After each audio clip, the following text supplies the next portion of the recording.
बिहार शिक्षक भर्ती के एक और सेट में आप सभी का हार्दिक स्वागत करता हूं। बहुत बहुत स्वागत है आप सभी का। Welcome to Mahesh Academy YouTube channel. यहां पर जब हम बात करें बीपीएससी प्राथमिक शिक्षक भर्ती परीक्षा, पेपर आपका 24, 25, 26 और 27 अगस्त 2023 को होने वाला है। यहाँ पर आपका प्रैक्टिस सेट में आंसर एक्सप्लेनेशन के साथ में हम चलेंगे। और जैसा कि मैंने आपको बताया था कि हम लगभग 25 सेट यहाँ पर प्रैक्टिस सेट जो है वो करेंगे। 120 सवाल आपके जो होते हैं। यहाँ पर अब पहले सवाल की तरफ चलते हैं। उससे पहले हम आपको बता दें, महेश एकेडमी एंड्रॉयड एप्लीकेशन पर बिहार स्पेशल नोट्स अवेलेबल हैं 4500 एमसीक्यूज और अपडेटेड करंट अफेयर्स के साथ में। तो एक बार आप उसे विजिट ज़रूर करिएगा। जो पहला सवाल हमसे यहाँ पर पूछा है, फर्स्ट क्वेश्चन, मराठा साम्राज्य का द्वितीय संस्थापक किसको माना जाता है? ऑप्शंस की बात करें, बाजीराव प्रथम, बालाजी बाजीराव का नाम है, बालाजी विश्वनाथ का नाम है और माधव राव राय का नाम लिखा हुआ है। ध्यान दीजिएगा, ये जो समय था वो था 1713 से लेकर के 1720 तक का। 13 से लेकर के 1720 तक का समय था। और यहाँ पर मराठा साम्राज्य का द्वितीय संस्थापक जो है वो बालाजी विश्वनाथ को माना जाता है। साहू के समय बालाजी विश्वनाथ को पेशवा नियुक्त किया गया था और इनका कार्यकाल 13 से लेकर के 20 तक माना जाता है। तो आपका जो यहाँ से करेक्ट आंसर हो जाएगा वो क्या हो जाएगा? माफ़ी चाहेंगे, बालाजी विश्वनाथ। तो करेक्ट आंसर आपका यहाँ से सी हो जाएगा। ठीक है। स्वराज शब्द का प्रथम प्रयोग किसके द्वारा किया गया था? कई बार सवाल ये आपका पूछा गया, अलग अलग परीक्षाओं में बीपीएससी ने भी अपने यहाँ के पीसीएस एग्जाम में कई बार इसे पूछा है। दयानंद सरस्वती, एनी बेसेंट, बाल गंगाधर तिलक, ज्योतिबा फूले जी का नाम लिखा हुआ। 1875 में जब हम बात करते हैं तो आर्य समाज की स्थापना स्वामी दयानंद सरस्वती जी के द्वारा देखने को मिलती है। बैक टू वेदाज भारतीयों के लिए ये सभी जो नारे दिए गए वो आपके आर्य समाज के दिए गए और इसमें जो नाम आएगा किसका आएगा? दयानंद सरस्वती जी का आएगा। आदि ब्रह्म समाज की स्थापना किसने की थी? तो इसके पहले भी कई प्रैक्टिस सेट में हम आपको बता चुके हैं कि जो ब्रह्म समाज था 1828 में राजा राम मोहन राय के द्वारा जो है स्थापना की गई थी। वहीं अगर हम 1866 की बात करें 1866 में, तो ब्रह्म समाज का विभाजन हो गया और जो आदि ब्रह्म समाज था उसकी स्थापना में जो नाम आता है वो आता है देवेंद्रनाथ टैगोर जी का। ध्यान दीजिएगा, किसका नाम आएगा? देवेंद्रनाथ टैगोर जी का। अब यहाँ पर राजा राम मोहन राय बिल्कुल से नहीं लगाइएगा। एक और चीज़, भारतीय ब्रह्म समाज की स्थापना केशव चंद्र सेन के नेतृत्व में हुई थी। एक केशव चंद्र सेन जी का नाम लिखा हुआ है, तो भारतीय ब्रह्म समाज किसका था? केशव चंद्र सेन जी का। वहीं जब हम बात करते हैं आपका आदि ब्रह्म समाज, तो देवेंद्रनाथ टैगोर जी का नाम आएगा। ठीक है, कन्फ्यूजन बिल्कुल से नहीं होना चाहिए दोनों में।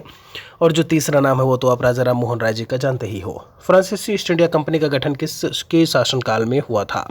फ्रांसीसी ईस्ट इंडिया कंपनी, देखिए जब हम बात करते हैं ईस्ट इंडिया कंपनी, यहाँ पर आपका जब ब्रिटिश ईस्ट इंडिया कंपनी की बात की जाए तो 1600 में उसकी स्थापना हुई थी।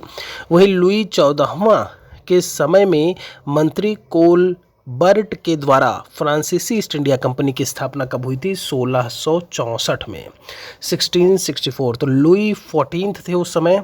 कौन थे? लुई 14 लगाइएगा, लुई 14वां, यानी कि आपका आंसर डी होगा। निम्नलिखित में से राजा राम मोहन राय द्वारा रचित पत्रिका आपसे पूछा है संवाद कौमुदी और सोम प्रकाश। देखिए राजा राम मोहन राय जी की बात की हुई है तो दोनों ही पत्रिकाएं जो है वो किसकी हैं? और मैं आपको बता दूं यहाँ पर जो नाम आएगा वो राजा राम मोहन राय जी का ही नाम आएगा। बिल्कुल सही है, और ये दोनों पत्रिकाएं इन्हीं की हैं। यहाँ पर एक मिरातुल अखबार लिखा हुआ है।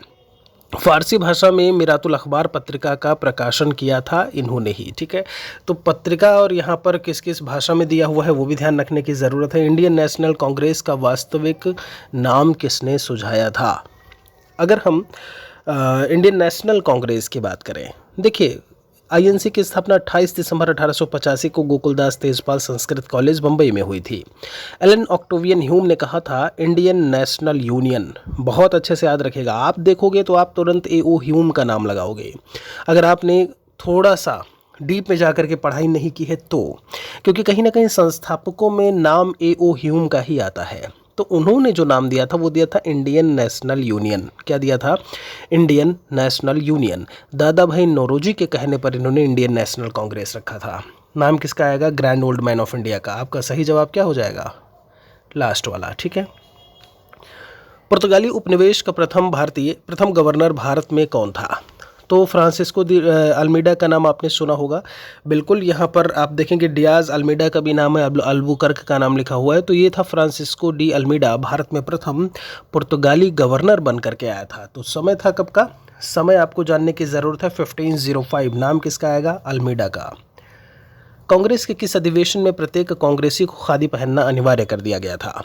तो इसके पहले भी अभी प्रीवियस प्रैक्टिस सेशन में हम आपको बताए थे ये सवाल, उसमें भी था 41th सेशन था, ये 41वां सेशन था 1926 में आसाम के गुवाहाटी में हुआ था और इसकी अध्यक्षता कर रहे थे श्रीनिवास अय्यंगर। ठीक है, तो ये कौन सा सेशन था? 41th। कहाँ पे? आसाम गुवाहाटी में।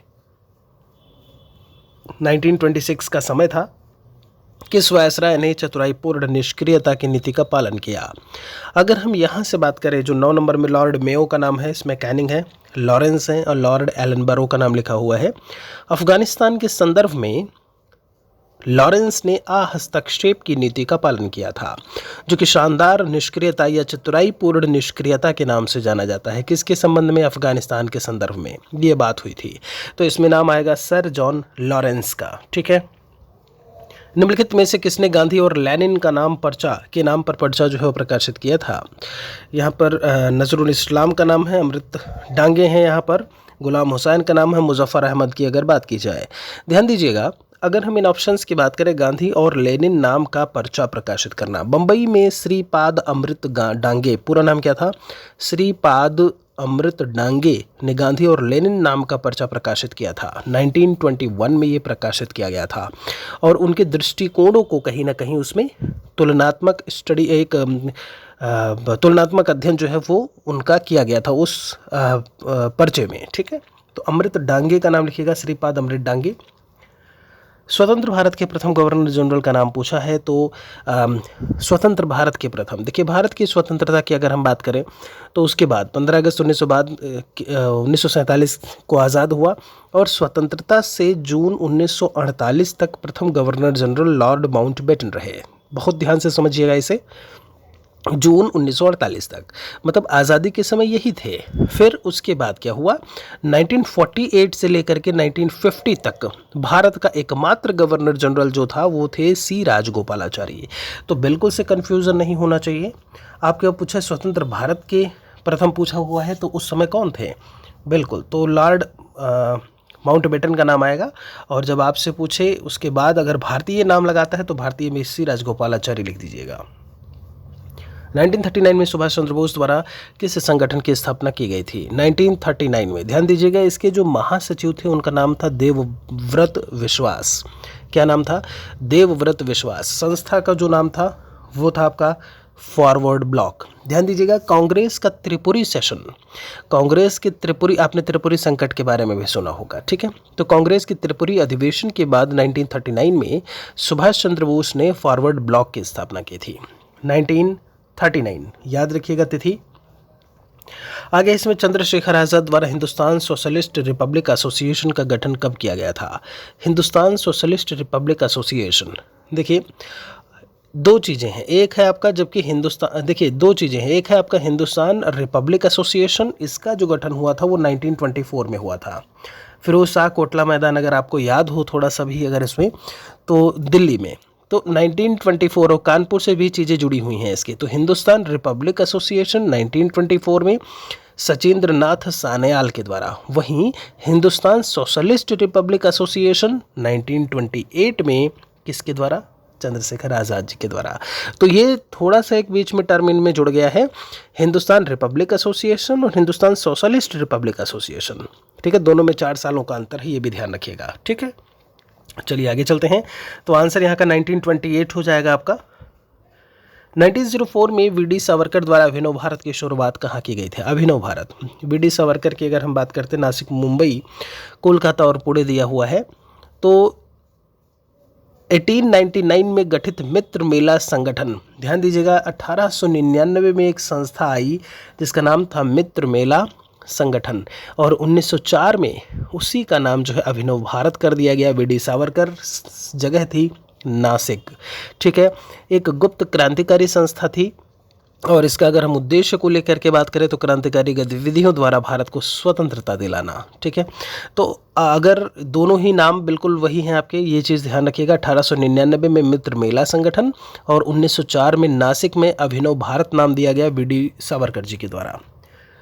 भारत में करजन के प्रशासन की तुलना औरंगजेब ने किससे की थी? अब औरंगजेब से किसने की थी? यहाँ पर तिलक जी हैं, गोखले जी, नौरोजी और बेसेंट जी का नाम लिखा हुआ है। अगर हम यहाँ से बात करें 15 नंबर क्वेश्चन को लेकर के, तो लॉर्ड कर्जन का शासनकाल बंगाल विभाजन के समय वही था, 1899 से लेकर के 1905 तक का समय। गोपाल कृष्ण गोखले ने कर्जन के प्रशासन की तुलना मुगल सम्राट औरंगजेब से की थी। तो नाम आएगा इसमें राजनीतिक गुरु गांधी जी के कौन थे? गोपाल कृष्ण गोखले, उन्हीं का नाम आएगा। ठीक है, तो गोपाल कृष्ण गोखले लगाइएगा। किसने चापेकर बंधुओं द्वारा किए गए हत्या की तुलना शिवाजी द्वारा अफजल खां की हत्या से की थी? यहाँ पर 1897 में दामोदर चापेकर और बालकृष्ण चापेकर ने प्लेग कमिश्नर रैंड की हत्या कर दी थी। ठीक है, प्लेग फैला हुआ था पूरी तरीके से। आप जब महाराष्ट्र उस इलाके को लेकर के बात करें तो 1897 में दामोदर चापेकर और बालकृष्ण चापेकर, ठीक है, किसकी हत्या की थी? रैंड की हत्या की थी। ये था आपका जो है प्लेग कमिश्नर, और बाल गंगाधर तिलक ने ही इन्हें जो है इसकी तुलना शिवाजी द्वारा अफजल खां की हत्या से की थी। मुस्लिम लीग द्वारा पाकिस्तान दिवस कब मनाया गया? जब मनाया गया था, तो अलग अलग तिथियां यहाँ पर लिखी हुई हैं। देखिए, ध्यान दीजिएगा। 23 मार्च 1940 को जिन्ना की अध्यक्षता में लाहौर में पाकिस्तान की मांग की घोषणा की गई। कब? 23 मार्च 1940 को। किसके नेतृत्व में? मोहम्मद अली जिन्ना के नेतृत्व में। पारित प्रस्ताव की स्मृति में ही 23 मार्च 1943 को मुस्लिम लीग द्वारा पाकिस्तान दिवस मनाया गया। 1940 में शुरुआत मांग की गई और 1943 में इन्होंने सेलिब्रेट किया। किसने? मुस्लिम लीग ने, जिसकी स्थापना 1906 में हुई थी। तो जो समय होगा वो 23 मार्च 1943 का होगा। जो सही जवाब है आपका यहाँ से बी हो जाएगा। किस आंदोलन के समर्थन में लाल कुर्ती आंदोलन चलाया गया था? लाल कुर्ती आंदोलन असहयोग आंदोलन है, खिलाफत है, सविनय अवज्ञा है, या भारत छोड़ो आंदोलन? तो अगर हम यहाँ से बात करते हैं सविनय अवज्ञा आंदोलन, सिविल डिसोबीडियंस मूवमेंट, और आपको पता होगा कि जो नमक सत्याग्रह था उसी के खत्म होने के बाद सिविल डिसोबीडियंस वाली चीज़ें जो है वो शुरू हुई थी, है ना। तो खान अब्दुल गफ्फार खान द्वारा पश्चिमोत्तर सीमा पर खुदाई खिदमतगार आंदोलन चलाया गया। इस आंदोलन को लाल कुर्ती आंदोलन भी कहा गया, क्योंकि आंदोलन के सदस्य लाल कुर्ती पहनते थे। ठीक है, इसीलिए लाल कुर्ती आंदोलन कहा गया। किसके नेतृत्व में था? सविनय अवज्ञा आंदोलन के नेतृत्व में। आगे चलते हैं इसमें। यह किसने कहा था कि घुटने टेक कर मैंने रोटी मांगी थी और बदले में मुझे पत्थर मिला? ये जो स्टेटमेंट था ये दांडी मार्च के दौरान था। दांडी मार्च के दौरान ये स्टेटमेंट दिया गया था। अब दांडी मार्च की बात आएगी तो महात्मा गांधी जी का नाम आएगा। ठीक है। खिलाफत आंदोलन का एक प्रमुख परिणाम क्या था? अगर हम खिलाफत आंदोलन की बात करें, जैसा कि आप सभी को पता है, खलीफा को पदस्थ किए जाने के बाद, तुर्की में खलीफा को पदस्थ किए जाने के बाद ये आंदोलन शुरू हुआ था। गांधी जी ने भी काफ़ी हद तक जो है इसका सहयोग किया था। तो खिलाफत आंदोलन के प्रमुख परिणामों की बात करें तो हिंदू मुस्लिम एकता बढ़ी थी। यहाँ पर देखिए, हिंदू मुस्लिम एकता जो है वो बढ़ी थी। खिलाफत आंदोलन 1919 का जो नेतृत्व करता थे उसमें अली बंधु थे, मोहम्मद अली और शौकत अली का नाम आता है। गांधी जी द्वारा भी समर्थन किया गया, जैसा कि मैंने भी आपको बताया, और परिणाम स्वरूप हिंदू मुस्लिम एकता में वृद्धि हुई थी। ठीक है, आगे चलते हैं इसमें। स्वतंत्रता प्राप्ति के बाद किसने भारतीय राष्ट्रीय कांग्रेस के गठन को समाप्त करने का सुझाव दिया था? तो ये बात अपनी हरिजन पत्रिका में महात्मा गांधी ने ही जो है ये बात कही थी। ध्यान दीजिएगा, गांधी जी की मृत्यु के बाद 15 फरवरी 1948 को हरिजन पत्रिका में उनकी अंतिम इच्छा और वसीयतनामा शीर्षक से एक दस्तावेज छपा था, और उसी दस्तावेज में इन्होंने क्या लिखा था? बिल्कुल यही लिखा था कि कांग्रेस को ख़त्म करने की बात। ठीक है, कांग्रेस मतलब इंडियन नेशनल कांग्रेस जो था। यहाँ पर आपसे कहते हैं कौन सा सुमेलित नहीं है? अभिनव भारत, वही जैसा कि मैंने आपको अभी थोड़ी देर पहले बताया था। मित्र मेला संगठन 1899 वाला है ये। वी.डी. सावरकर बिल्कुल कर। अनुशीलन समिति अरविंद घोष, गदर पार्टी लाला हरदयाल, सारे सही हैं। आपका करेक्ट आंसर डी होगा। ठीक है। किस पिटक में बौद्ध धर्म का दार्शनिक चिंतन मिलता है? सुत्त पिटक, विनय पिटक, अभिधम्म पिटक, 3 पिटक हैं। तो अगर हम यहाँ से बात करें, वस्तुतः अगर हम विषय वस्तु को लेकर के बात करें तो सुत्त पिटक से नहीं, अभिधम्म पिटक होगा इसमें जो आपका सही जवाब होगा। अगर हम दार्शनिक चिंतन को लेकर के बात करते हैं तो ये कहाँ मिलेगा? ये अभिधम्म पिटक में मिलेगा। आपका सही जवाब यहाँ से सी होगा। ठीक है। निजामुद्दीन औलिया ने किस शासक के लिए कहा था हुनूस दिल्ली दुरुस्त?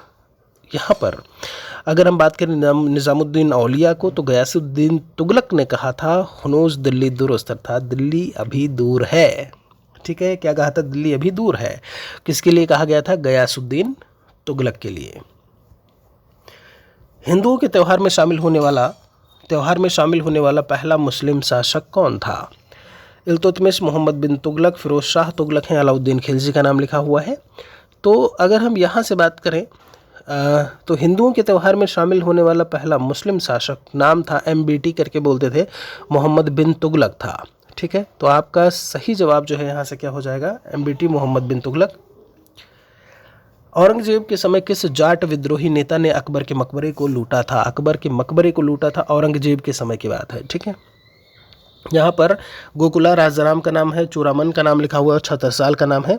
औरंगजेब के खिलाफ पहला संगठित विद्रोह आगरा और दिल्ली के क्षेत्र में बसे जाटों के द्वारा किया गया था।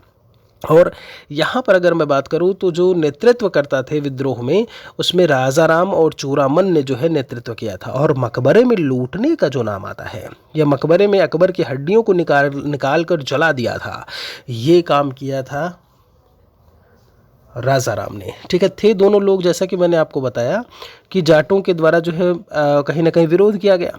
शुरुआत में आंदोलन का नेतृत्व गोकुला नामक मथुरा के जमींदार ने किया था। देखिए शुरुआत कहाँ से हुई, तो गोकुला नामक मथुरा का जमींदार था, उसने किया था। लेकिन इस विद्रोह को आगे बढ़ाने में राजाराम और चूरामन का नाम आता है, और इसमें अकबर के मकबरे को लूटना और हड्डियों को जला देना निकाल करके, ये काम राजाराम का था। ठीक है, हड़प्पा, शायद ये वाली चीज़ जो है आपने पहली बार, आप में से कई स्टूडेंट्स हो जो सुने हो, है ना। ये एक अलग सी है कि अकबर के मकबरे को लूटना, वहाँ पर उनकी हड्डियों को निकाल कर जलाना। ठीक है, इतिहास में एक एक चीज़ें जो है वो बताई गई हैं, मेंशन्ड है। हड़प्पा की मोहरों में निम्नलिखित में से किसका चित्रण जो है वो नहीं मिलता है? तो अगर हम यहाँ से बात करें तो हड़प्पा में एक सींग वाला गैंडा, यूनिकॉर्न बिल्कुल है, पीपल के पत्ते भी हैं, कुपवाड़ वाला बैल, हाथी भी है। देखिए घोड़े का जो है ऐसे में साक्ष्य चित्रण जो है वो हमें देखने को नहीं मिलता है। ठीक है, तो ये चीज़ आप हटा दीजिएगा यहाँ से। किस वेद में परीक्षित को कुरुओं का राजा कहा गया है? अब जब चारों वेदों की बात करते हैं तो सभा और समिति को प्रजापति की 2 पुत्रियां कहा गया, ये भी पूछा गया है आपका किस वेद में। सबसे अंतिम में रचित वेद कौन सा है, वो भी कहा गया। कहते हैं गोपथ ब्राह्मण का संबंध किससे है, वो कहा गया। तो ये सभी का संबंध आपका जो है किससे है? अथर्ववेद से है। अथर्ववेद की रचना जो है अथर्वा ऋषि के द्वारा की गई थी, ये भी जान के रखिएगा। ठीक है, तो ये सारे किससे जुड़े हुए हैं महोदय? ये सब आपके अथर्ववेद से जुड़े हुए हैं।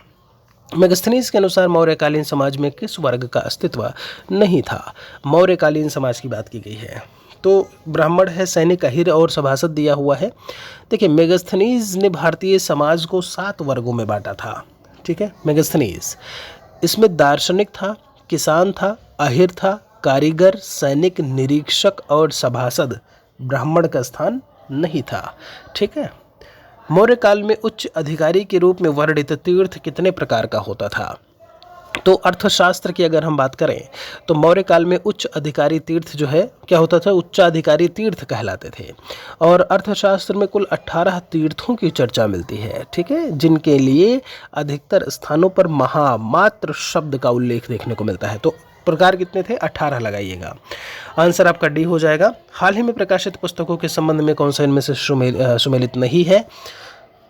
तो दिया है इसमें revolutionaries the other story of how India won its freedom, Sanjeev Sanyal का है, ये बिल्कुल सही है। The poverty of political economy, Meghnad Desai का है, बिल्कुल करेक्ट है। Bipin, the man behind the uniform, Rachna Bisht Rawat का, ये भी करेक्ट है। सही जवाब आपका यहाँ से क्या हो जाएगा? ये लेटेस्ट आधुनिक किताबें हैं, ध्यान रखिएगा। यहाँ पर बोटे को निम्नलिखित में से किस देश की पहली महिला प्रधानमंत्री के रूप में नियुक्त किया गया है? ये है मैनुएला रोका बोटे।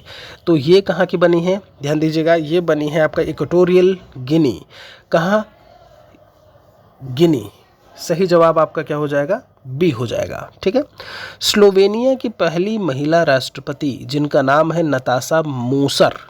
ठीक है, पेरू की पहली महिला राष्ट्रपति डीना बोलुआर्टे, देखिए इसमें जो लिखा हुआ है हमने कहा उन चीज़ों से आपको बता दें। और जब हम बात करते हैं गिनी की पहली महिला प्रधानमंत्री तो मैनुएला रोकाबोटे, और इटली की पहली महिला प्रधानमंत्री जॉर्जिया मेलोनी। इन सभी का नाम याद रखिएगा जो ऑप्शन में दिया हुआ है, ठीक है। खगोलविदों ने हाल ही में किस ग्रह के चारों ओर 12 नए चंद्रमाओं की खोज की? आगे कहते हैं जिससे यह सर्वाधिक चंद्रमाओं वाला ग्रह बन गया है। देखिए अगर हम बात करें 12 नए चंद्रमाओं की खोज की, बृहस्पति, कुल चंद्रमाओं की संख्या बृहस्पति की कितनी हो गई महोदय? जो आपका जो जब हम जुपिटर है उसकी बात करते हैं तो देखो फिर से ये आपका अब संख्या इसकी 92 पहुंच गई है, क्योंकि 12 नए जो है सैटेलाइट्स की खोज देखने को मिली है, ठीक है। 17 फरवरी से 2 मार्च 2023 तक निम्नलिखित में से किन देशों के बीच संयुक्त सैन्य युद्धाभ्यास धर्म गार्जियन 2023 का आयोजन किया गया? 34 की अगर बात करें तो ये आपका किया गया किसमें? भारत और जापान के बीच में। सही जवाब क्या होगा जी? और यहाँ पर जापान का जो शीगा प्रांत है वहीं पर हुआ है ये, ठीक है। हाल ही में आयोजित 76वीं संतोष ट्रॉफी राष्ट्रीय फुटबॉल चैंपियनशिप का खिताब किस टीम ने जीता है?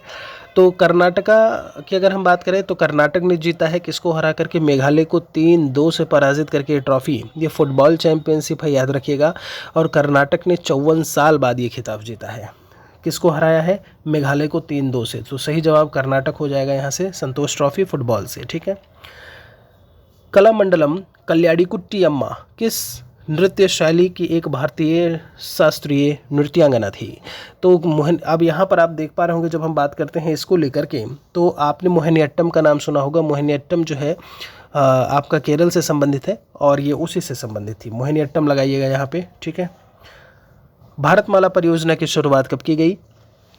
देखिए हम भारतमाला की बात करें तो इस परियोजना के तहत लगभग 26,000 किलोमीटर लंबे आर्थिक गलियारे का विकास कर रहा है, इकोनॉमिक कॉरिडोर बोलते हैं इसे। और इसकी शुरुआत जो हुई थी वो उस समय केंद्रीय सड़क और राजमार्ग मंत्री नितिन गडकरी जी के द्वारा 25 अक्टूबर 2017 को। कब? 25 अक्टूबर 2017 को। भारत के सर्वाधिक जनसंख्या वाले राज्यों का सही क्रम इनमें से कौन सा है? तो सर्वाधिक जनसंख्या, देखिए आप मुंबई में देखोगे तो जो आपका जब हम बात करते हैं जनघनत्व को लेकर के वो भी आपको ज़्यादा ही देखने को मिलेगा। तो इसमें नाम महाराष्ट्र का आएगा। अगर बात करें देखिए 2011 के अनुसार अगर सर्वाधिक जनसंख्या वाले राज्यों की बात करें तो उत्तर प्रदेश सबसे आगे है। तो यूपी तो पूरा उसमें दिया ही नहीं हुआ है तो इसको हटा देते हैं। दूसरे नंबर पर आता है महाराष्ट्र, तीसरे पर आता है बिहार और चौथे पर आता है वेस्ट बंगाल। तो आपका सही जवाब यहाँ से क्या हो जाएगा? पहला वाला हो जाएगा। एक चीज़ बस याद रखिएगा, महाराष्ट्र के आगे यूपी को याद रखिएगा, ठीक है। आगे इसमें आपसे कहें कौन सा सुमेलित आपका इनमें से नहीं है, ठीक है।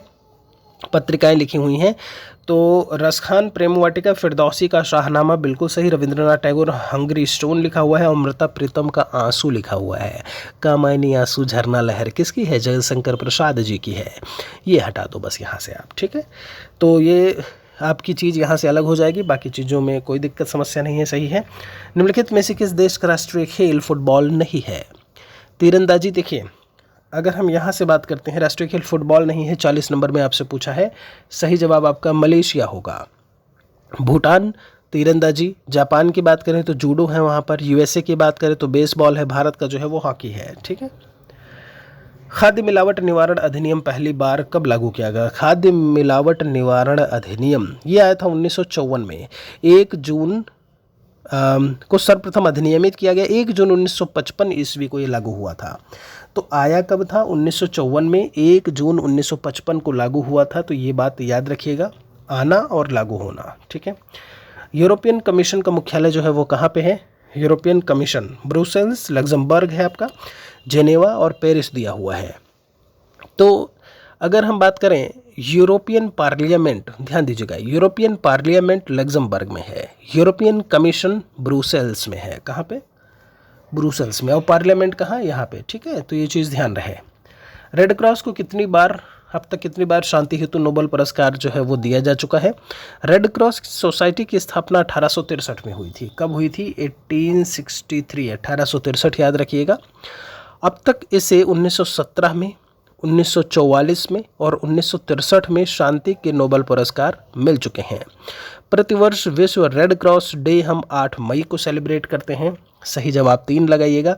कब कब का है? 1917, जैसा कि मैंने बोला 1917, 1944 और 1963। ठीक है, 8 मई को सेलिब्रेट करते हैं। 1863 में इसकी स्थापना हुई थी। मांडी झागोर नृत्य का संबंध इनमें से किस राज्य से है? तो मांडी है, झागोर, खोल, ढकनी, ये सब कहाँ से संबंधित हैं? गोवा से। ठीक है। बीसी रॉय पुरस्कार किस क्षेत्र में दिया जाता है? तो बीसी रॉय की अगर हम बात करें जब यहाँ पर, तो ये साहित्य दिया है, चिकित्सा दिया है, कृषि। देखिए, कृषि से संबंधित बोरलॉग पुरस्कार है। नॉर्मन बोरलॉग का नाम आपने सुना होगा, हरित क्रांति वाले। ठीक है। फिलहाल के लिए अगर बीसी रॉय की बात करते हैं तो यहाँ से इनका संबंध किससे है? चिकित्सा से है। ठीक है। पौधे जो नमक युक्त मिट्टी में उगते हैं उन्हें क्या कहते हैं? जीरोफाइट लिखा हुआ है, हेलोफाइट, सेलो, हाइड्रोफाइट करके लिखा हुआ है। तो नमक युक्त मिट्टी में उगने वाले पौधे क्या कहलाते हैं? हेलोफाइट कहलाते हैं। ठीक है। जो शुष्क स्थानों, पहली बात तो आप आंसर लगा लीजिए, हेलोफाइट। जो शुष्क स्थानों पर होते हैं, मरुस्थल की बात हो गई, बर्फीले क्षेत्रों की बात हो गई, यहाँ पर जो उगते हैं उन्हें हम जीरोफाइट बोलते हैं। जलीय पौधों की जब बात होती है, जल वालों की, तो वो हाइड्रोफाइट कहलाते हैं। ठीक है। आगे चलते हैं। ये सेक्युलेंट लिखा हुआ है। सेक्युलेंट क्या है? पौधे का मोटा भाग जिसमें पानी जमा रहता है। ध्यान दीजिएगा, पौधे का वो मोटा भाग जिसमें पानी जमा रहता है सेक्युलेंट कहलाता है, और जिसके काटने पर जल, रस, गोंद आदि मिलता है। अब देखिए ना, वो मुंह पे क्या लगाते हैं, वो कांटेदार पौधा गोरा वोरा करने के लिए। नागफनी वगैरह को देखेंगे, पानी भरा होता है उसमें। ठीक है। चलिए फिर आगे चलते हैं। इसमें निम्नलिखित में से कौन सा प्लांट फाइबर तने से प्राप्त होता है? अगर हम फाइबर तने की बात करें, और कौन सा फाइबर तने से, तो ये है सन हैम्प करके बोलते हैं इसे। क्या बोलते हैं? सन हैम्प। यहाँ पर ठीक है क्या, ये मुख्य रूप से मजबूत और टिकाऊ रेशों के लिए उगाया जाता है। पौधे के तने से हम इसे प्राप्त करते हैं। ठीक है। एंथ्रेक्स रोग किसके कारण होता है? विषाणु, प्रोटोजोआ, कवक, और यहाँ पर आपसे जीवाणु बोला हुआ है। तो एंथ्रेक्स रोग जो है वो बैक्टीरिया यानी जीवाणु से होने वाला रोग है। ये स्किन को और लंग्स को प्रभावित करता है, यानी त्वचा और फेफड़ों को प्रभावित करता है। ठीक है।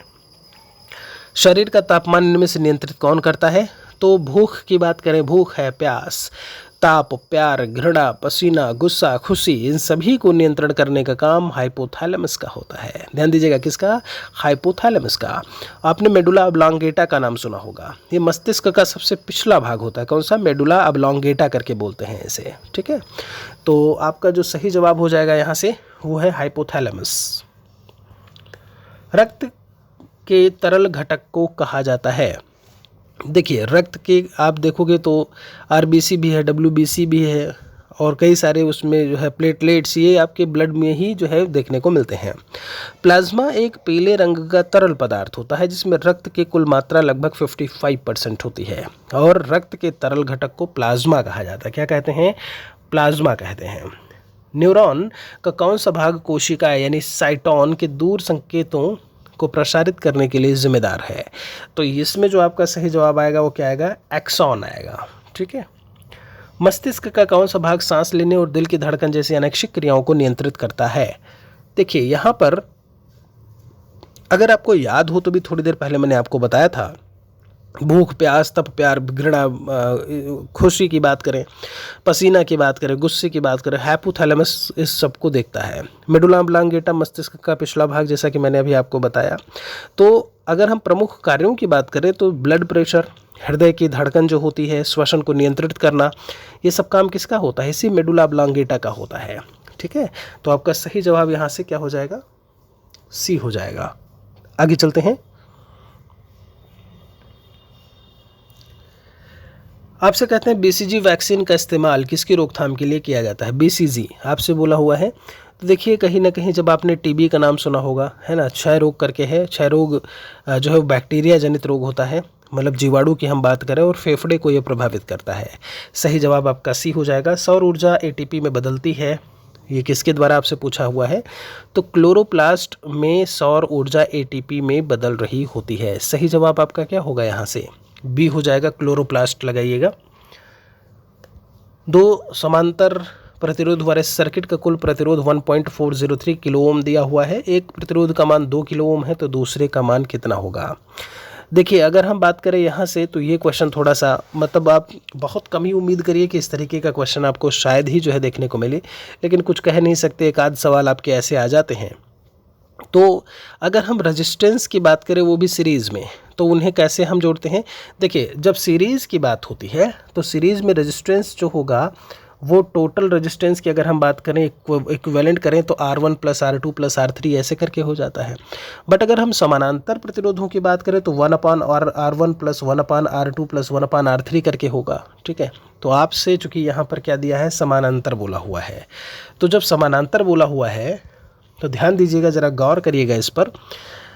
यहाँ से अगर हम बात करते हैं तो दो प्रतिरोधों का मान जो है वो दिया हुआ है, तो 1/, ये आपका टोटल प्रतिरोध होगा, तो 1/, ये क्या हो जाएगा आपका R1 हो जाएगा प्लस 1/R2 हो जाएगा। ठीक है, जैसा कि मैंने बोला सीरीज़ में होता तो सीधे सीधे जोड़ देते। इसको हम क्या लिख सकते हैं? इसको हम लिख सकते हैं R2 plus R1 divided by R1 R2। कुछ नहीं किया है, तिर्यक गुणा कर दिया है बस, है ना, जैसे सभी उसमें करते हैं। दोनों प्रतिरोधों का मान दिया हुआ है, देखिए ज़रा, अब इतना आ गया हमारे पास में R2 plus R1 divided by R1 R2। अब देखिए आगे क्या करना है इसमें। हमको जैसा कि पता है जब हम R2 की बात करते हैं तो आपका 2 है, ठीक है, इनटू अब यहाँ पर R2, R1 R2 हो गया, ये R1 R2 हो गया। ठीक है, टोटल आपका कितना दिया हुआ है, ये R1 R2 कर लीजिएगा, टोटल दिया हुआ है 1.403।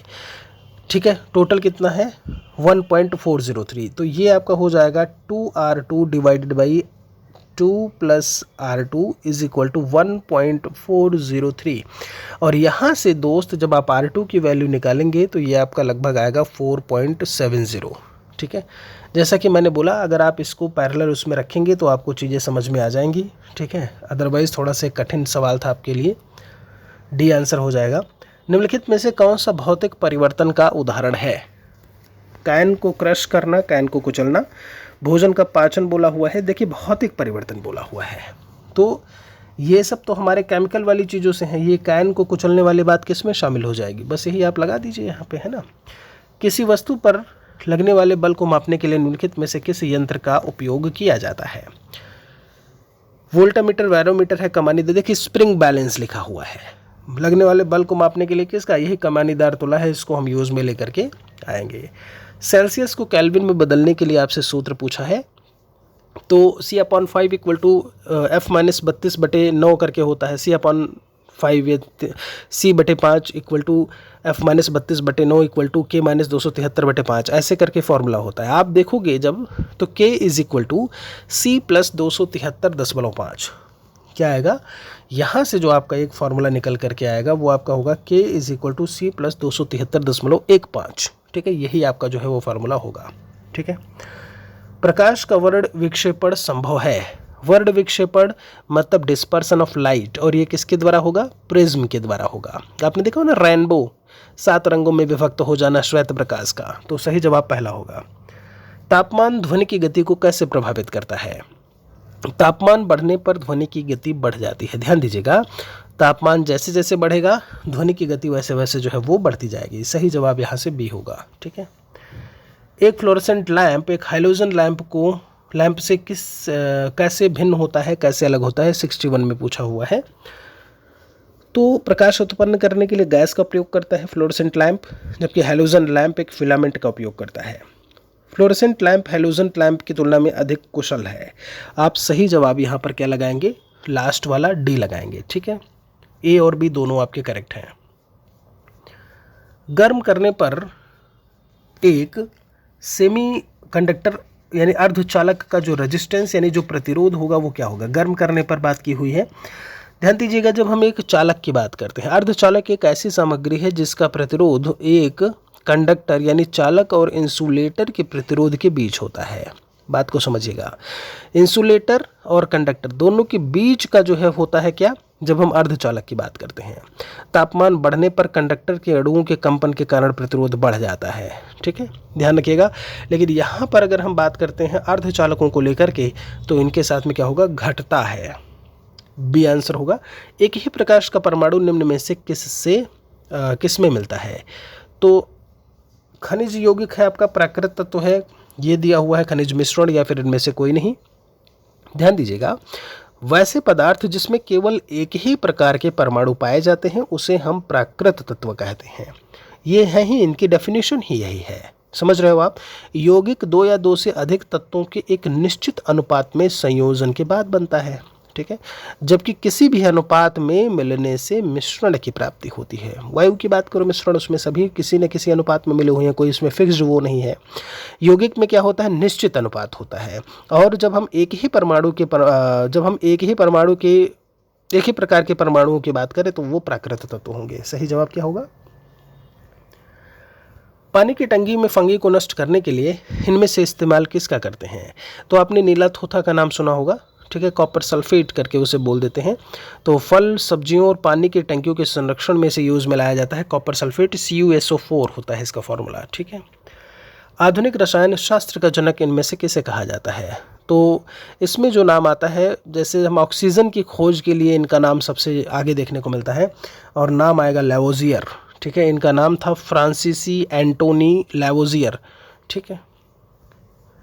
कौन सी धातु अन्य धातुओं के साथ एक संलयन करके बनाती है या साथ में जोड़ करके जो है अन्य धातुओं के साथ में एक संलयन बनाती है, जोड़ करके कोई एक नई चीज़ों को बनाना, निर्माण करना?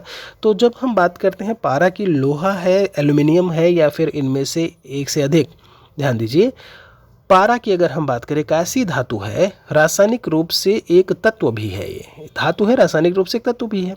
पारा चांदी के समान सफ़ेद चमकदार धातु होती है और सामान्य तापमान पर यह तरल अवस्था में होती है। सही जवाब आपका यहाँ से क्या होगा? पारा।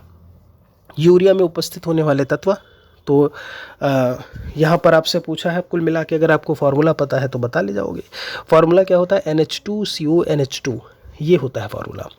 तो NH2 देखो भाई क्या क्या है इसमें, C भी है, H भी है, N भी है, O भी है, सभी तो हैं, ठीक है। आगे चलते हैं। इसमें मिथाइल अल्कोहल का उपयोग निम्नलिखित में से किस में नहीं किया जाता है?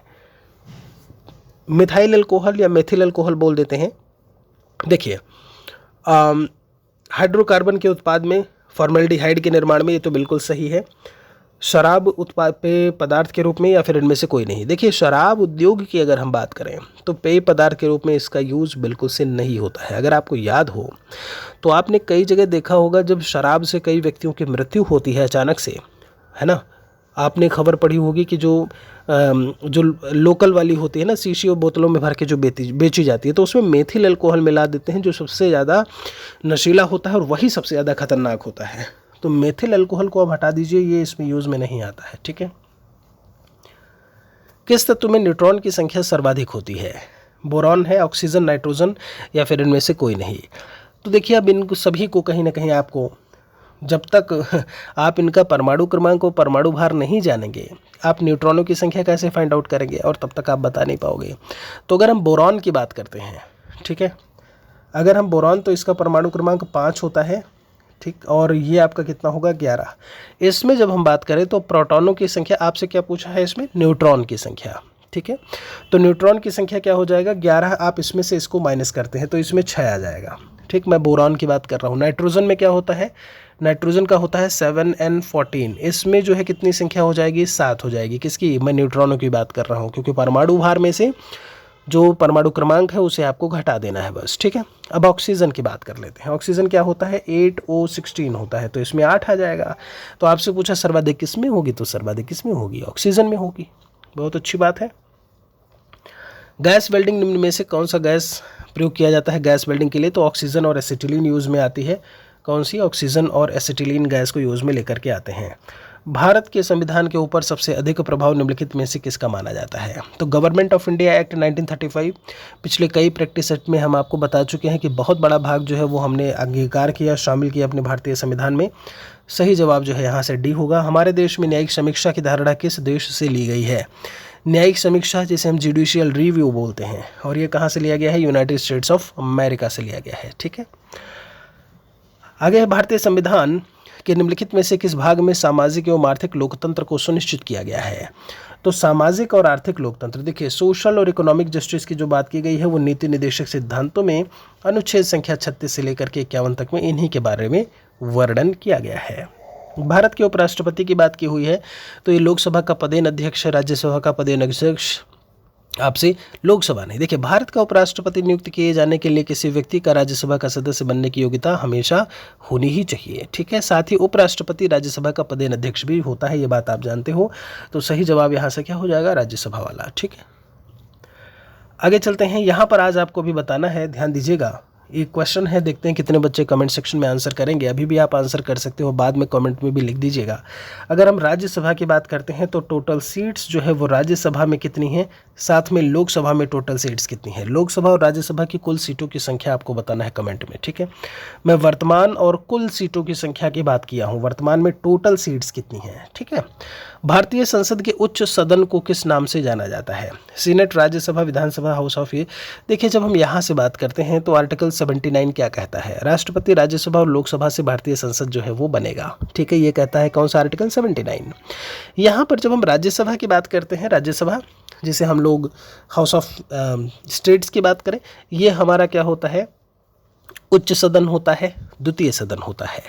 लोअर हाउस लोकसभा होता है, प्रथम सदन होता है वो। ठीक है, आगे चलते हैं। प्रथम केंद्रीय विधानसभा का गठन कब किया गया था, तो केंद्रीय विधानसभा की बात 76 में की गई है। भारत सरकार अधिनियम 1919 के तहत 1921 में गठन कब हुआ था, 1919 के तहत 1921 में। भारतीय संविधान के अनुसार जीवन का अधिकार क्या है। देखिए, जीवन का अधिकार आपने देखा हो आर्टिकल नंबर 21 है ना, दैहिक स्वतंत्रता का अधिकार। और 21 किस में आता है, आपका फंडामेंटल राइट में आता है। बिल्कुल सही है। ग्राम राज्य के माध्यम से राम राज्य के बारे में ये किसने बोला, ये किसने कहा, स्टेटमेंट किसका था, तो ये राम राज्य वाली बात जो है महात्मा गांधी जी से ही जुड़ी हुई है। ठीक है, महात्मा गांधी जी को लगाइएगा आंसर में। यदि लोकसभा अध्यक्ष अपना त्यागपत्र देना चाहे तो वह अपना त्यागपत्र निम्नलिखित में से किसको संबोधित करेगा। देखिए, अध्यक्ष देना चाहता है तो किसको दे देगा, उपाध्यक्ष को दे देगा। समझ रहे हैं, और ये बात अनुच्छेद संख्या 99B में कही गई है। ठीक है, आगे इसमें राज्यसभा का सदस्य बनने के लिए न्यूनतम आयु इसमें क्या होनी चाहिए, तो न्यूनतम आयु इसके लिए कितनी होनी चाहिए भाई, 30। देखिए, लोकसभा वाले में तो आप 25 लगाते हो, ये आपका 30 हो जाएगा। भारतीय संविधान के संसद के दोनों सदनों की संयुक्त बैठक निम्न में से किस अवसर पर बुलाई जा सकती है, तो कोई अगर साधारण विधेयक है, इसके पहले भी हम आपको बता चुके हैं, कोई साधारण विधेयक है और ये जो आर्टिकल के कौन सा है, अनुच्छेद संख्या 108 के तहत दोनों सदनों की संयुक्त बैठक का प्रावधान जो है वो किया गया है। ठीक है, बिहार पंचायती राज अधिनियम में ग्राम पंचायत की अवधि 5 वर्षों की निर्धारित है। इसकी गणना निम्न में से किस आधार पर की जाती है, तो देखिए, अब 5 साल की अवधि है तो ये जुड़ता कब से है, तो पंचायत की पहली बैठक की जो तिथि होती है ना, वहीं से सब जुड़ता है। ये बात नोट कर लीजिए, बहुत महत्वपूर्ण है, बिहार का ही क्वेश्चन, कि पंचायत की पहली बैठक की तिथि से जो है इसकी शुरुआत होती है। ब्रिटिश संसद के लिए चुने जाने वाले पहले भारतीय कौन थे, तो इसमें नाम आता है grand old man of India, दादा भाई नौरोजी का। ठीक है, नाम लिखिएगा इनका यहाँ से। भारतीय संविधान का कौन सा अनुच्छेद भारत में प्रत्येक राज्य के राज्यपालों की नियुक्ति के संबंध में है, तो अनुच्छेद संख्या 153 में ये बात कही गई है। कहाँ पे, आर्टिकल नंबर 153 153 में ये बात कही गई है। उपराष्ट्रपति के निर्वाचन मंडल में सदस्य जो है इनमें से कौन कौन होता है। देखिए, उपराष्ट्रपति, तो अगर हम 85 नंबर क्वेश्चन की बात करें तो संसद के जितने भी सदस्य होंगे वो सभी इसमें शामिल होंगे, संसद के सभी सदस्य। ठीक है, ये चीज़ बहुत अच्छे से याद रखिएगा।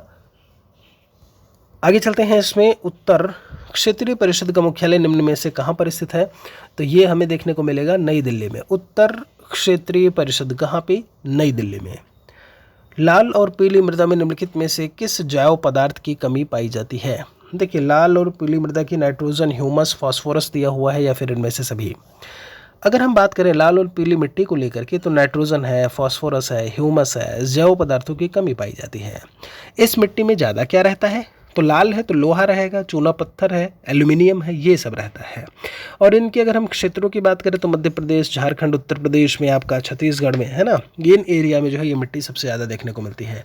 तो 87 का आंसर डी होगा। भूमध्य रेखा को दक्षिण पूर्व व्यापारिक पवन पार करती है, तो भारत में इसे किस नाम से जानते हैं, ये साउथ वेस्ट मानसून है। दूसरी बार मैं आपको ये बता रहा हूँ सवाल, अगर आपको याद हो। दक्षिण पश्चिम मानसून और फेरल के नियम को मैंने बताया था तो उस प्रैक्टिस में कि फेरल का नियम क्या होता है, उसी के हिसाब से काम करती है। भारतीय जलवायु के संबंध में कौन सा कथन इनमें से करेक्ट है, तो दक्षिण भाग शीतोष्ण कटिबंध है, उत्तरी भाग उष्ण कटिबंध बोला हुआ है। जनवरी माह के दौरान भारत में जेट स्ट्रीम की स्थिति। सही जवाब आपका क्या होगा यहाँ से? सी होगा। ये सवाल भी एक और प्रैक्टिस सेट में प्रीवियस वाले में मैं आपको बता चुका हूँ, ठीक है। रबी की फसल गेहूं के उत्पादन के संबंध में आपसे इनमें पूछा है कि कौन कौन सा जो है इनमें से स्टेटमेंट जो है वो आपका करेक्ट होगा। देखिए, गेहूं की उत्पादकता में वृद्धि, बिल्कुल, जैसा कि मैंने आपको बताया था कि गेहूं के उत्पादन के लिए वार्षिक वर्षा जो है लगभग 50 से लेकर के 75 सेंटीमीटर की ज़रूरत होती है। ये बात बिल्कुल करेक्ट है। आपसे बोला है गेहूं की बुआई करते समय इतना और इतना, बिल्कुल सही है, ये भी सही। कल्याण है, सोना है, अर्जुन है, गेहूं की किस्में हैं, ये बात भी सही है। ये जितनी भी हैं ये हमें गेहूं के किस्म में ही देखने को मिलेंगी। जैसे कल्याण की बात करें, सोना है, सोनालिका है, अर्जुन है ना। यहीं पर अगर हम चावल की प्रमुख किस्मों की बात करें तो हंसा, कावेरी, कृष्णा, जमुना, ये सब किसकी हैं? चावल की हैं। तो सही जवाब इसमें आप लास्ट वाला सबसे उपयुक्त सभी लगाइएगा। लैटराइट मृदा में निम्नलिखित में से किसकी प्रचुरता होती है? लैटराइट मिट्टी की अगर हम बात करते हैं तो उसमें क्या मिलेगा? सबसे ज़्यादा आयरन मिलेगा, लोहा मिलेगा। मंगोलॉयड प्रजाति निम्नलिखित में से किस क्षेत्रों में निवास करती है? तो ये लद्दाख में है, नॉर्थ ईस्ट स्टेट्स में, सिक्किम और इनमें से सभी। तो आप इनमें से सभी लगाइएगा। मंगोलॉयड कहाँ है? सभी देखने को मिलेंगे। चेहरा इनका सपाट होता है, गालों की हड्डियां जो है वो बाहर उभरी हुई होती हैं, आंखें इनकी तिरछी होती हैं, आधी खुली हुई आपको देखने को मिलेगी, ठीक है। कद इनका मध्यम प्रकार का होता है। न्यून बारिश वाले क्षेत्र में निम्नलिखित में से कौन सा क्षेत्र शामिल नहीं है? न्यून बारिश, पंजाब, हरियाणा। देखिए मणिपुर जो दिया है ना आपका, मणिपुर देखोगे तो आप जो है नॉर्थ ईस्ट और उसमें जो है चला जाएगा। तो अगर हम यहाँ बात करते हैं तो 100 से 200 सेंटीमीटर के बीच बारिश होती है, जबकि हरियाणा और पंजाब में जो है वो 50 से 100 देखने को मिलेगा। लक्षद्वीप में उष्णकटिबंधीय जलवायु है, इसका औसत तापमान कितने डिग्री सेंटीग्रेड है? देखिए यहाँ का जो तापमान बताया गया है वो लगभग 27 डिग्री सेंटीग्रेड बताया गया है, 27 डिग्री सेंटीग्रेड, ठीक है। औसत तापमान बोला है, एवरेज टेम्परेचर कितना होगा? कोको स्ट्रेट निम्नलिखित में से कहाँ स्थित है? कोको स्ट्रेट की बात की हुई है। पूर्वी अंडमान, मध्य अंडमान, दक्षिणी अंडमान बोला हुआ है, या फिर इनमें से कोई नहीं। अगर हम कोको स्ट्रेट की बात करते हैं तो उत्तरी अंडमान में है। यहाँ पर आपका ऑप्शन में दिया ही नहीं है। कहाँ पे है? उत्तरी अंडमान में है, जो कि अंडमान को म्यांमार के कोको द्वीप से अलग करती है। अंडमान को किससे? म्यांमार के कोको द्वीप से। और कहाँ पे है? उत्तरी अंडमान में है, ठीक है। किस नदी का, तो यहाँ पर आंसर आपका क्या हो जाएगा? डी हो जाएगा। उद्गम स्थल देखिए, मैदानी क्षेत्र सोना, गंगा, यहाँ पर गोमती और लिखा। तो आप जब बात करो गोमती नदी को लेकर के, गोमतताल पीलीभीत उत्तर प्रदेश से निकलती है ना। तो बस ये गोमती नदी हो जाएगा आपका। देखिए स्थलीय क्षेत्र से बुला हुआ है जिसका उद्गम हो, मैदान से। कौन सी धाराएं आपस में मिलती हैं? धौल गंगा, पिंडार है, विष्णु गंगा दिया हुआ है।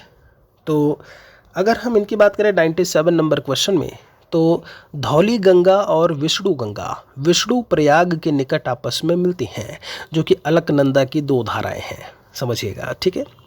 कौन सी? धौली गंगा और विष्णु गंगा, ठीक है। ये हो गया। विष्णु प्रयाग के निकट आपस में मिलेंगी और अलकनंदा की दो धाराएं हैं।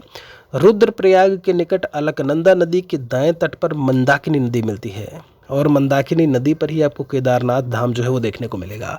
तो यहाँ से सही जवाब पहला और तीसरा हो जाएगा, ठीक है। पिंडार को हटा दीजिएगा। सांगपो के नाम से जाना जाता है, तो तिब्बत में सांगपो किसे कहते हैं? ब्रह्मपुत्र नदी को। उसकी सहायक नदियाँ तीस्ता, मानस, सुबनसिरी, ये सारी नदियाँ आती हैं उसी में, है ना। इसका अगर मैं उद्गम स्थल की बात करूँ तो ये आपका चेमायुंग डुंग ग्लेशियर, मानसरोवर से जो है इसका उद्गम होता है, चेमायुंग डुंग ग्लेशियर, ठीक है। चलिए, और आप देखोगे तो ये भारत में जब एंट्री करती है तो इसे दिहांग करके बोल देते हैं, दिहांग और देबांग नदियाँ, है ना। चलिए, तो आप यहाँ पर लगाएंगे क्या? ब्रह्मपुत्र नदी। माउंट हैरियट अंडमान व निकोबार द्वीप समूह के किस क्षेत्र में स्थित है? तो ये कहाँ पे है आपका? दक्षिणी अंडमान में मिलेगा। कहाँ मिलेगा? दक्षिणी अंडमान में। और इसकी जो ऊंचाई है वो आपकी 450 मीटर है। बांगड़ या बांगर के संबंध में इनमें से स्टेटमेंट कौन सा आपका गलत बोला हुआ है? ठीक है, तो अगर हम बांगर की बात करते हैं, रेह के नाम से जाना जाता है, करेक्ट है। कार्बन बिल्कुल सही है, कोई मतलब नहीं है। एक नवीन मृदा, देखिए पुरानी जलोढ़ मिट्टी होती है, जो बांगड़ और खादर का नाम आपने सुना होगा, तो ये पुरानी जलोढ़ मिट्टी होती है। जो नवीन बोला हुआ है ये बात यहाँ पर गलत लिखी हुई है। तो दोस्तों ये एक और प्रैक्टिस सेट ये रहा, उम्मीद करते हैं यहाँ से आपने चीज़ों को बहुत अच्छे तरीके से समझा होगा। एक और वीडियो में हम आपसे मुलाकात करेंगे बहुत जल्दी ही। बहुत बहुत शुक्रिया आप सभी का। जय हिंद, जय भारत, वंदे मातरम। एक सवाल मैंने आपसे पूछा है, लोकसभा राज्यसभा में कुल सदस्यों की संख्या कितनी है, उसे कमेंट सेक्शन में लिखिएगा ज़रूर। मिलेंगे जल्दी ही।